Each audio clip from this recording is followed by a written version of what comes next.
Phone number ले लो भाई, 3 number का काम करोगे सब दानी আমরা সব তো হোলসেলে বিক্রি করে দিদি। হ্যাঁ ফোন নম্বর নিয়ে যা দিয়ে अच्छा भाई हां किस तरह का वो वाला हम देखो हो जाएगा मेरा। এইসব দাম দেখে আগে বছর অনেক বড় বড় মাল ছিল আপনার কাছে, হ্যাঁ হ্যাঁ আমি এসেছিলাম, হ্যাঁ একদম এন্ডিং এসেছিল, আপনার এন্ডিং এ মাল বিক্রি হয়েছিল, 5 দিন 4 দিন এরকম ছিল, এক সপ্তাহ তখন আপনি মাল বিক্রি করছেন, অনেকদিন থামিয়েছিলেন।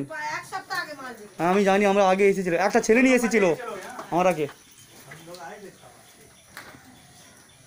তখন মাল বিক্রি হয়ে গেছে হ্যাঁ হ্যাঁ বড়, এখানে একটা ছাই কালারের মাল ছিল, বড় মাল, বড় মাল সব 60 65 লাখ বিক্রি হয়েছিল আপনার। এদিকে আসো না মাসি।